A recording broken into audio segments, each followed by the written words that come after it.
नमस्कार दोस्तों, स्वागत है आपका अपने YouTube चैनल एफएम ज्ञान पे, जहां पर हमारा financial and money related video पे बात करते हैं। डेली दोपहर में 3 बजे वीडियो आ जाती है, तो चैनल को जरूर सब्सक्राइब कर लें लेटेस्ट अपडेट के लिए। आज के फाइनेंशियल ज्ञान में हम बात करने वाले हैं यहाँ पर ओला इलेक्ट्रिक शेयर के बारे में। लेटेस्ट न्यूज क्या निकल के आ रही है, मंडे को 5% के करीब गिरावट देखने को मिली है और इसके पीछे क्या रीजन है और सारी चीजों को समझेंगे। लगभग 157 रुपए तक ये स्टॉक गया था और अभी करंटली 56 रुपए के करीब पे ट्रेड कर रहा है। तो आपको बाय करना है, होल्ड करना है, सेल करना है, सारी चीज समझेंगे। वीडियो को स्किप मत करिएगा, पूरा देखिएगा।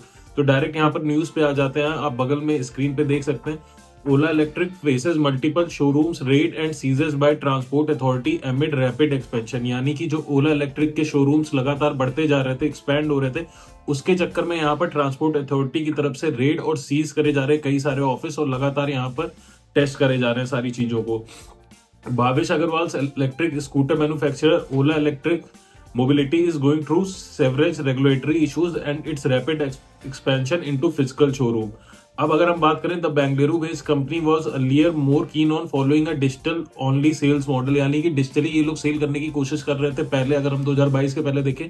बट अब यहाँ पर इनके फिजिकल स्टोर ओपन हो रहे हैं और 2022 के बाद से अगर हम बात करें, 4000 ब्रिक एंड मोर्टार लोकेशन इनकी ओपन हो चुकी है करंटली इंडिया में, जो कि अपने आप में बहुत ज्यादा एक्सपेंशन हो सकता है, आप कह सकते हैं। अब इसके अलावा बात करें, according to a Bloomberg report, out of 3400 showroom with available data, only 100 had the trade certificates required under India's motor vehicle act. यानी कि अगर 34 शोरूम का जो डाटा अवेलेबल है ब्लूमबर्ग के पास, उसके अकॉर्डिंग देखा जाए तो खाली 100 सेंटर के पास ही इनके पास सर्टिफिकेट है मोटर व्हीकल्स एक्ट का, बाकी सबका नहीं है। यानी कि 95% जो इनके स्टोर्स है उनके पास या तो डॉक्यूमेंट्स नहीं है जिसके थ्रू ये लोग यहाँ पर राइड दे सके, ऑफर राइड कर सके टेस्ट राइड को, या फिर यहाँ पर सेल कर सकते हैं व्हीकल्स को। और यहाँ पर अनरजिस्टर्ड 2 व्हीलर व्हीकल भी इनके पास है, जो कि अपने आप में एक और ज्यादा बड़ा क्वेश्चन हो जाता है। तो ऐसे में स्टॉक यहाँ पर पंबल करना या फिर यूं कह लीजिए गिरावट देखना लाजमी ही था। इसके अलावा अगर हम बात करें, however an Ola spokesperson stated in an email response to Bloomberg, your investigation finding that there is non compliance are misplace and prejudice.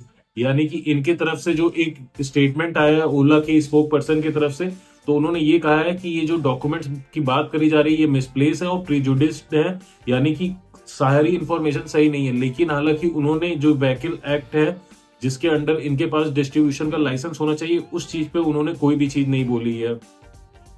इसके अलावा अगर हम बात करते हैं, Ola electric saw 2 high profile exit last December as it chief technical officer and chief producer officer resign simultaneously. अगर हम बात करें, दिसंबर के टाइम में सीटीओ एंड सीपीओ दोनों लोगों ने रिजाइन करा था अचानक से, ये भी और वो भी लगातार हुआ था।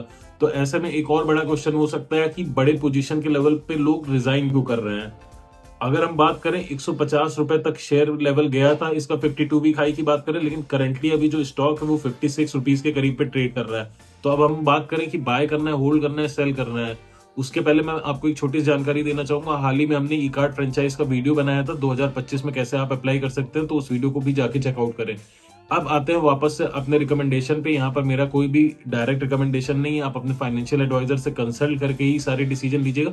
बट मेरे कंडीशन में अगर हम बात करें, तो जिस तरह से कंपनी पे कहीं ना कहीं प्रेशर है, सेल भी डाउन है और जिस टाइप का यहाँ पर इन्वेस्टिगेशन की सारी चीजें चल रही, तो अभी स्टॉक इतने जल्दी रिकवर नहीं करेगा। तो ऐसे में इस स्टॉक में अभी करंट एंट्री करना सही चीज नहीं होगी। और जिनके पास है, अगर आप प्रॉफिट में हैं, आपको सेल आउट करना है तो सेल कर सकते हैं। अदरवाइज अगर आप होल्ड करके रखना चाहते हैं तो लॉन्ग रन में हो सकता है, अगर सारी चीजें सही रही, अगर ये सारे जो इन्वेस्टिगेशन हो रहे हैं सारी चीजें सही निकली, तो स्टॉक वापस से रन करेगा, एक यहाँ पर बुल ट्रेंड दिखेगा। अदरवाइज स्टॉक में अभी और ज्यादा बेयरिश ट्रेंड देखने को मिल सकता है। उम्मीद है वीडियो पसंद आएगी। इसके अलावा कोई क्वेरी तो कमेंट करके जरूर बताएं। Thank you.